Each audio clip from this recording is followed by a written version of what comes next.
మనము కంచి క్షేత్రంలో 22 దివ్య దేశాలు సంపూర్ణమైపోయాయి. ఈరోజు నాడు దివ్య దేశాల్లో 2 ఉన్నాయి. దాంట్లో ఒకటి ఇప్పుడు మనము చూసేసి వచ్చాము. సరే, ఇది తర్వాత చెప్తున్నాము. ఇప్పుడు చూసింది కానీ నిన్నటి వరకు మనం ఏవైతే చూసామో అవన్నీ చర్చించుకోవడానికి కంప్లీట్ చేసుకున్నాం. అయితే ఎవరికి స్వామి వారి రూపము ఎంత గుర్తుందో చెప్పాలి. అయితే ఫస్ట్ మనము 6 క్షేత్రాల గురించి మనం డిస్కస్ చేసుకున్నాం ఆల్రెడీ. ఫస్ట్ డే చూసినటువంటి 3, తర్వాత 21st అండ్ 22nd మార్నింగ్ వరకు 6 టెంపుల్స్ కవర్ చేసుకున్నాం కదా. ఫస్ట్ ఎక్కడికి వెళ్ళాం మనము? తిరునింద్రవూరులో స్వామివారు ఎలా ఉన్నారు? నామాలు పెట్టుకొని ఉన్నారు. ప్రభుజీ నామాలు పెట్టుకొని ఉన్నారంట. నింద్రవూర్ ఫస్ట్ మన యాత్రలో ఫస్ట్ దర్శనం నింద్రవూర్.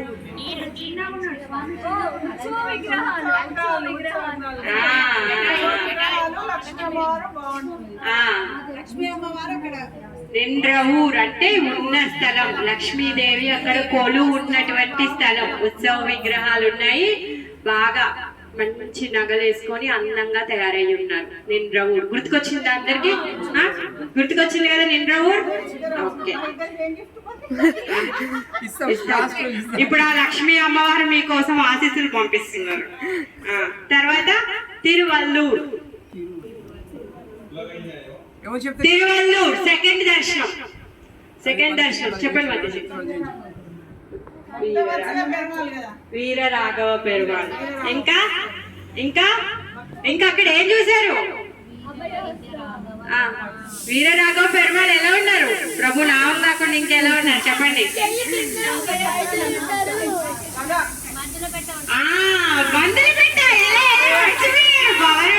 తోలిచ్చే భగవంతుడు బంతుల పెట్ట. ఇంకా రమ్మంటున్నారు ప్రభు, రమ్మంటున్నారు.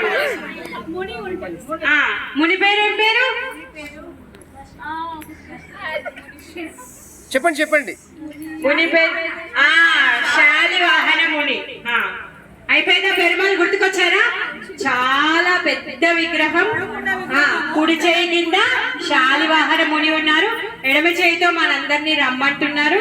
తలపైన ఆదిశేషు ఉన్నారు, అవునా కదా? ఇంకా ఆయనకి సాధారణమైన వస్త్రం, పట్టు వస్త్రం లేదు, గమనించారా? సాధారణమైన వస్త్రాన్ని కప్పుకొని ఉన్నాడు, తల కింద మందులు పెట్టుకొని ఉన్నారు. అందుకే ఆయన పేరేంటి? వీర వైద్య రాఘవ పెరుమాళ్. గుర్తుకొచ్చిందా? 2వ దర్శనం అయిపోయిందా? ఇప్పుడు మొత్తం 22 దర్శనాలు కావాలి. తర్వాత తిరునీర్మలై మనం సాయంత్రం వెళ్ళాం.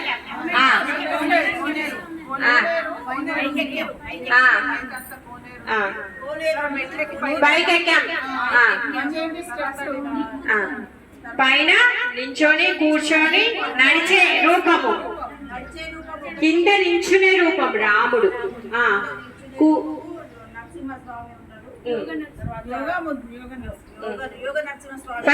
ఫస్ట్ మెయిన్ ఆల్టర్ లో ఎలా ఉన్నారు స్వామి? పడుకొని ఉన్నారు, రంగనాథ స్వామి. మనం వెళ్ళగానే ఎవరు కనిపించారు? రంగనాథ స్వామి, అవునా? గుర్తుకొచ్చారా రంగనాథ స్వామి? పడుకొని ఉన్నటువంటి ఆయన దర్శనం చేసుకున్నాం, రంగనాథ స్వామి. తర్వాత ఎవరు కనిపించారు? నడిచే స్వామి, త్రివిక్రమ. ఒక పాదం కింద ఒక పాదం పైన ఉన్నటువంటి రూపం. టేబుల్ కింద నుంచి పాద దర్శనం అవుతుంది. గుర్తుకొచ్చిందా? శంఖ చక్రాల దగ్గర పక్కకి పాదం కనిపిస్తుంది. ఆ రూపం గుర్తుకొచ్చిందా? ఇప్పుడు మాతాజీ మర్చిపోయారేమో, గుర్తున్నారు కదా? ఓకే. తర్వాత యోగ నరసింహ, తను కూర్చొని ఉన్నారు. చెప్పి చిక్స్ ఉన్నాయి నరసింహస్వామికి. ఓకే, కింద రాముల వారు ఉన్నారు సీతమ్మ వారితో. మన సౌత్ ఇండియా అంటే మన దగ్గర ఉన్నటువంటి వామన లెఫ్ట్ సైడ్ సీతమ్మ ఉంటారు. మనం ఇక్కడ ఆల్టర్ లో రైట్ సైడ్ చూసుకున్నాం సీతమ్మని కదా. గుర్తుకొచ్చారా? కింద వాళ్ళందరూ వేదపట్నం చేస్తున్నారు, వాళ్ళు ఉత్సవం కోసం అని చెప్పేసి. అయిపోయిందా? అక్కడే మనకి మన గైడ్ల వారు తీర్థం తెచ్చి మన తలలో చల్లారు, ఇది చాలా మంచిది అంటే. అయిపోయా మొత్తం 3 క్షేత్రాల దర్శనం వచ్చేసాయి కదా, అందరికి అన్ని రూపాయలు గుర్తుకొచ్చాయా? తర్వాత నెక్స్ట్ డే మార్నింగ్ వెళ్ళాం. ఎక్కడికి వెళ్ళాం? పార్థసారథి. పార్థసారథి రూపం ఎలా ఉంది? ఇంకా మచ్చలు ఉన్నాయి. ఎలా ఉన్నారు? ఇంకా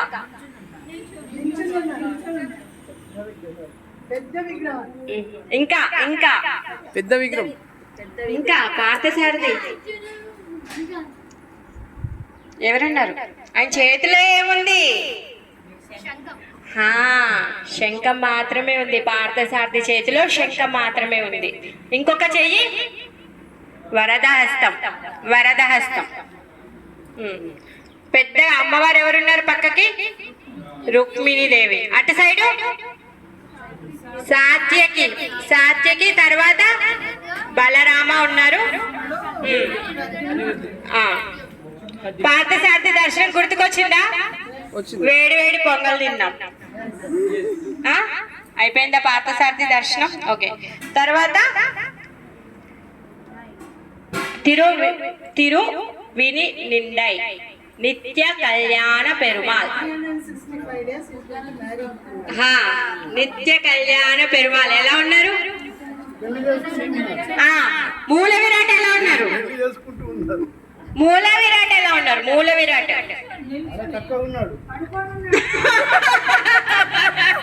నిజంగా ప్రభు సూపర్. అసలు ఏ రూపము? ఏ రూపము? మాతజీ రంగనాథుడు కాదు, నిత్య కళ్యాణ పెరుమాల్. నించున్నారు ఎవరు? వరాహస్వామి. మాతజీ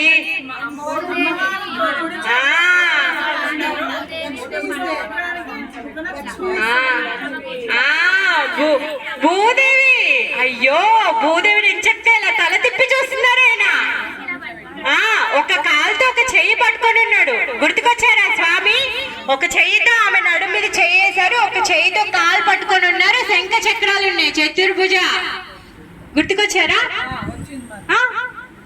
తర్వాత చిన్న పెరుమాళకి బుగ్గన చుక్క ఉంటుంది.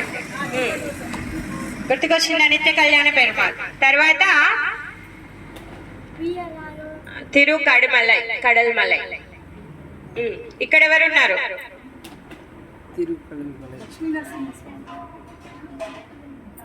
లేదు మాతజీ, కడల్మలై.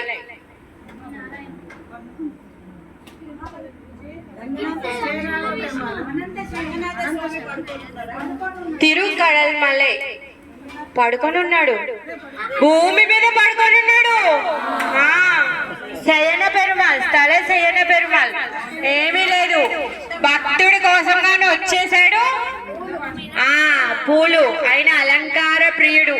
ఆయన పూలు అర్పిద్దామని వచ్చాడు. ఆయన పూలు తీసుకోవడం కోసం భగవంతుడికి. అందుకే ఏం చెప్పాడు? పత్రం పుష్పం ఫలం తోయం. ఎలా అర్పించాలంట? భక్తితో, శ్రద్ధతో, ప్రేమతో అర్పించాలంట. అందుకే ఆయన కోసం ఏం చేస్తున్నాడు? ఆయన అసలు సముద్రాన్నే తోడేద్దాం అనుకున్నాడు. అలాంటి ఆయన దగ్గర నుంచి పుష్పాలు స్వీకరించడానికి వచ్చారు. అవునా కదా? ఎంత కరుణామయుడు. పుష్పాలను స్వీకరించడానికి వచ్చి ఏమీ లేదు, ఎత్తు పల్లం ఏమీ లేదు, వచ్చి పడుకొని పుష్పాలు స్వీకరించుకున్నాడు. ఆయన కోరిక మేరకు మనందరికి ఇప్పటి వరకు దర్శనం ఇస్తేందుకు అక్కడే ఉన్నారు తను. అవునా కదా? అయిపోయింది ఇక్కడి వరకు. మన కోసమే ఆయన వేడుకున్నాడు, మనందరి దర్శనం కోసం. అందుకే ఇప్పటి వరకు అక్కడే ఉన్నారనమాట. సో మనం ఇక్కడి వరకు స్టోరీస్ చెప్పుకున్నాము. తర్వాత 22nd ఈవినింగ్ మనము ఫస్ట్ వెళ్ళిన టెంపుల్, పెద్ద టెంపుల్. ఏంటి పేరు? వరదరాజ పెరుమాల్. వరదరాజ పెరుమాల్ యొక్క హస్తంలో ఏముంది? మా శుచహ అనేసి రాసి ఉంది. వరదరాజ పెరుమాల్ హస్తంలో ఆయన అందరికీ వరాలను ఇవ్వడానికి సిద్ధంగా ఉంటారు, అందరినీ రక్షించడానికి సిద్ధంగా ఉంటారనమాట. సో ఈ వరదరాజ పెరుమాళ్ యొక్క మందిరము మనం మెట్లెక్కేసి వెళ్ళాం. ఒక 24 మెట్లు ఉన్నాయి. గాయత్రి మంత్రంలో 24 అక్షరాలకి ప్రతీక, 24 తత్వాలకి ప్రతీక అని చెప్తారనమాట. వరదరాజ పెరుమాళ్ళు ఉన్నటువంటి అది చిన్న పర్వతం అన్నమాట. ఆ పర్వతం ఎలా ఉంది అంటే ఏనుగులాగా ఉందంట, ఏనుగు ముఖం లాగా ఉంటుందన్నమాట. అందుకే దాన్ని హస్తగిరి అనేసి అంటారు. ఈ తమిళ్లో అత్తగిరి అనేసి అంటారంట. ఆ ఏనుగు ముఖంతో ఉన్నటువంటి పర్వతం కాబట్టి అత్తగిరి పర్వతము అనేసి అంటారనమాట. తర్వాత మనం పైకి వెళ్ళేటప్పుడు కింద యోగ నరసింహస్వామి దర్శనం చేసుకున్నాం. ఆయన కూడా మంచి స్మైల్ ఇస్తున్నారు నరసింహస్వామి. అక్కడ కూడా మంచిగా బుగ్గ చెంపలు వేసుకొని ఉన్నారు ఆయన. అక్కడ ఉత్సవ విగ్రహం పేరేమో దేవరాజన్, అమ్మవారి పేరు పెరుందేవి. ఫస్ట్ పెరుందేవి అమ్మవారి దర్శనం చేసుకున్నాకే మనం వెళ్ళాం కదా. ఆ విధంగా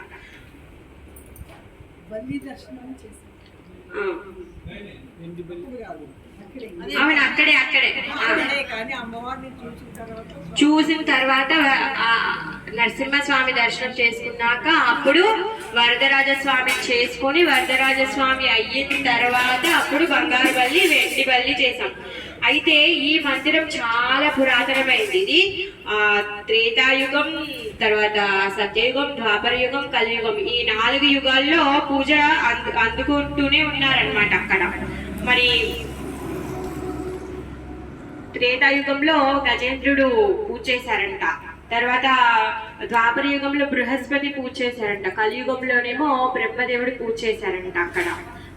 ఇక్కడ రామానుజాచార్యులు సన్యాసాన్ని స్వీకరించారనమాట పుణ్యక్షేత్రం ఆ ప్లేస్ లో. అయితే యాక్చువల్ గా ఇక్కడ సత్యయుగంలో ఒక స్టోరీ అయిందనమాట. ఏంటి అంటే సరస్వతీ దేవికి ఇంకా బ్రహ్మదేవుడికి మధ్యలో కొంచెం కలహం వచ్చిందనమాట. కొంచెం తగదపడి వీళ్ళిద్దరు అలిగితే బ్రహ్మదేవుడు ఏం చేశారు, తను వచ్చేసి మరి ఆయన పని ఏంటి, రోజు నిత్య అగ్నిహోత్రం చేస్తూనే ఉంటారు. తను ఏదో ఒక యజ్ఞము, యాగము, తపస్సు, అర్చన ఇది ఆయన చేస్తూనే ఉంటారు. మరి ఆయన అక్కడ కూర్చొని యజ్ఞం చేస్తున్నారు. హస్తగిరి దగ్గరికి వచ్చి యజ్ఞం చేస్తున్నారనమాట. మరి యజ్ఞం చేసేటప్పుడు భాగస్వామిని ఉండాలి. మరి సరస్వతీ దేవి లేకపోతే గాయత్రి అమ్మవారిని కూర్చోబెట్టుకొని తను యజ్ఞం చేస్తున్నారనమాట. అది చూసిన సరస్వతీ దేవికి కోపం వచ్చింది. నేను లేకుండా గాయత్రిని కూర్చోబెట్టుకొని యజ్ఞం చేస్తున్నాడు అని చెప్పేసి యజ్ఞాన్ని మొత్తమే కడిగేయాలి అనేసి తను ఏమనుకుంటుందంటే సరస్వతి నది రూపంలో వస్తుందన్నమాట. సరస్వతి నది రూపంలో వచ్చి అక్కడి నుంచి మొత్తం యజ్ఞ వాటికని మొత్తం కొట్టుకొని వెళ్ళిపోవాలి అని చూస్తుంది అనమాట. అప్పుడు బ్రహ్మదేవుడు శ్రీహరికి ప్రార్థిస్తాడనమాట. ఆ విధంగా వరదరాజ పెరుమాళ్ వచ్చారు అక్కడికి. ఆ యజ్ఞాన్ని డిస్టర్బ్ చేయకుండా చూసి తర్వాత సరస్వతీ దేవికి ఇంకా బ్రహ్మదేవుడికి ఇద్దరు మధ్యలో చెప్తారు, ఇంత దానికి ఇంతగా ఎందుకు అలుగుతున్నారు ఒకరి మీద ఒకరు, భార్యాభర్తలు అన్నాక గొడవలు వస్తూనే ఉంటాయి, సర్దుకొని వెళ్ళాలి అనేసి బ్రహ్మ చెప్తారంట. చెప్పి పంపిస్తారంట. ఆ విధంగా అక్కడ ఆ స్థలంలో ఆ లీల జరిగింది. ఇంకొకటి ఏంటంటే ప్రభు అన్నట్టుగా ఈ బంగారు బల్లి వెండి బల్లి ఎందుకు వచ్చారు అక్కడ అంటే అక్కడ గౌతమ మహర్షి ఉండేవాళ్ళు. ఈ గౌతమ మహర్షికి ఇద్దరు శిష్యులు ఉండేవాళ్ళు అనమాట. ఆ ఇద్దరు శిష్యులు ఏం చేసేవాళ్ళంటే రోజు గౌతమ మహర్షికి తన పూజ చేయడానికి పుష్పాలు తేవడము, నీళ్లు సమర్పించడానికి అన్ని సపర్యలు చేసేవాళ్ళు అనమాట. ఆయన ఏదైతే పూజ అర్చన చేయాలో వాటన్నింటికి వాళ్ళిద్దరు హెల్ప్ చేస్తూ ఉండేవాళ్ళు అనమాట. అయితే ఒకరోజు వాళ్ళు ఏం చేశారంటే చెంపు నిండా నీళ్లు పవిత్ర జలం తీసుకొని వచ్చారు కానీ దాంట్లో బల్లి పడింది. వీళ్ళు చూసుకోలేదు అనమాట. బల్లి పడింది, వాళ్ళు చూసుకోకపోయేసరికి ఆ గౌతమ ఋషి తను అర్చన చేయడం కోసమని ఆ నీళ్ళని తీసుకొని తను వాడేటప్పుడు దాంట్లో బల్లి కనిపించేసరికి కోపం వచ్చేస్తుంది. అంటే మీరు అసలు శుద్ధమైన వాటిని కూడా మీరు భగవంతుడి సేవకి ఉపయోగించడానికి మీరు ప్రొవైడ్ చేయలేకపోతున్నారు, అసలు మీ సేవ అసలు ఏముంది మీరు బల్లులు అయిపోండి అని చెప్పేసి తను శపిస్తాడనమాట. శపిస్తే ఆ ఇద్దరు శిష్యులు పాపం గురువు గారిని ప్రాధేయపడితే అప్పుడు గౌతమ ఋషి ఏమంటాడంటే మీరు కంచి క్షేత్రంలో ఉన్నటువంటి అత్తగిరి అక్కడికి వెళ్ళి మీరు తపస్సు చేయండి, మీ యొక్క శాప విమోచనం అవుతుంది,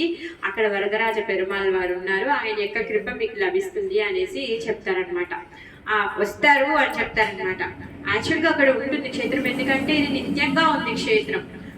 ఆ విధంగా ఈ ఇద్దరు శిష్యులు వెళ్ళి అక్కడ బలి రూపంలో అక్కడ కూర్చొని తపస్సు చేస్తూ ఉంటారనమాట. తపస్సు చేస్తూ భగవంతుడు వాళ్ళ మీద కృప చూపించడం కోసం గాను తను చెప్తారనమాట. భగవంతుడి సన్నిధిలోనే ఉన్నారు కదా, తర్వాత సూర్యచంద్రులు వస్తారు, వచ్చి వాళ్ళ యొక్క కృప ద్వారా వీళ్ళిద్దరికి శాప విమోచనం అవుతుంది అనమాట. అయిపోయిన తర్వాత వాళ్ళిద్దరూ ఆ క్షేత్రంలోనే ఉండాలి అనుకుంటారు. ఆ క్షేత్రంలోనే ఉండాలి అనుకుంటే అప్పుడు ఈ సూర్యుడు చంద్రుడు ఇద్దరు వాళ్ళిద్దరి కృపతో వాళ్ళిద్దరి శాప విమోచనం అయిపోయింది కాబట్టి ఒకరు బంగారు బల్లిగా ఒకరు వెండి బల్లిగా శాశ్వతంగా ఆ గోడ పైన ఉంటారనమాట. అంటే మేము ఈ క్షేత్రం నుంచి వదిలి వెళ్ళదలుచుకోలేదు, మేము ఎప్పుడు ఆ స్వామి దగ్గరే ఉండాలని వాళ్ళ కోరిక. అందుకని చెప్పేసి వాళ్ళు అలా బల్లి రూపంలో ఉంటారు. అయితే ఆ బల్లి రూపంలో కూడా ఎందుకు ఉంటారు అంటే ఈ గ్రహ దోష ఎవరైతే ఉంటారో కొంతమందికి వాళ్ళకి నివారణ ఈ బంగారు బల్లి వెండి బల్లి తాగాలి, వాళ్ళ దగ్గర ఏదో చేయిస్తారట పూజ అర్చనలు. వాళ్ళ దోష నివారణ కోసం భగవంతుడి యొక్క కృపతో అక్కడ వాళ్ళు ఉన్నారు అన్నమాట. అలా భగవంతుడి యొక్క సేవలోనే వాళ్ళు శాశ్వతంగా ఉంటారన్నమాట. అయితే ఒకసారి రామానుజాచార్యుల వారిని కొంతమంది దుష్టులు ఏం చేస్తారు అంటే చంపేయాలని ప్లాన్ చేస్తారు. చంపేయాలని ప్లాన్ చేసి ఒక యాత్రకు తీసుకెళ్తాము, అందరం కలిసి వెళ్దాము అని చెప్పేసి కాశీ యాత్రని ప్లాన్ చేస్తారు. కాశీ యాత్రకి వెళ్తూ ఉంటే మధ్యలోనే అటాక్ చేసి ఆయన అడవిలో చంపేయాలి అని ప్లాన్ వాళ్ళది. అయితే రామానుజాచార్యుల వారి యొక్క ఒక అనుజుడు ఉంటారు, ఆయనకి ఈ విషయం తెలుస్తుంది అనమాట. ఆ విషయం తెలిస్తే ఆ విషయాన్ని రామానుజాచార్యుల వారికి సాంకేతికంగా చెప్తాడంట. అతను చెప్తే అప్పుడు రామానుజాచార్యుల వారికి తను రిక్వెస్ట్ చేస్తారనమాట. సరే పోనీ మరి రామానుజాచార్యుల వారు వాళ్ళు చంపుతారు, ఆయనకి సరైన భావన ఏం లేదు, కాకపోతే ఆయన రిక్వెస్ట్ మీదకి మీరు అక్కడి నుంచి మీరు వచ్చేసేయండి అనేసి చెప్తే రామానుజాచార్యుల వారు దారి తప్పి ఇక్కడికి వస్తారు, కంచికి వస్తారు. కంచికి వస్తుంటే ఆ దారిలో అమ్మవారు ఇంకా అయ్యవారు ఇద్దరు కూడా దర్శనమిస్తారంట. వాళ్ళు ఎలా అంటే అడవి జాతి వాళ్ళలాగా వేషం వేసుకొని వస్తారంట. వచ్చి రామానుజాచార్యులతో మాట్లాడి ఆయనకి మార్గం చూపిస్తారంట. మార్గం చూపిస్తారు. అలా ఇంకా దారి తప్పారు కదా, మార్గం చూపించి మీరు ఇలా వెళ్ళండి అనేసి చెప్తారంట. వాళ్ళు దాహం వేస్తుంది అంటే అప్పుడు రామానుజాచార్యుల వారు ఒక బావిలో నుంచి నీళ్లు తీసిస్తారంట. సో ఆ బావి ఇప్పటికీ ఉంది అని చెప్తారనమాట. ఆ బావి నుంచి నీళ్ళు తీసుకొచ్చి అమ్మవారికి ఎవరికి అభిషేకానికి వాడతారంట. ఆ విధంగా ఇంకా రామానుజాచార్యులు ఏదైతే 6 ప్రశ్నలు ఉన్నాయో ఆ ప్రశ్నలకి సమాధానము వరదరాజస్వాముల వారి యొక్క కృపతో ఆ సమాధానం ఇక్కడే దొరుకుతుంది అనమాట. అటువంటి చాలా పెద్ద ప్రసిద్ధమైన క్షేత్రం అనమాట ఈ వరదరాజ పెరుమాళ్. ఓకే, సో వరదరాజ పెరుమాళ్ కి జై, హస్తగిరికి జై.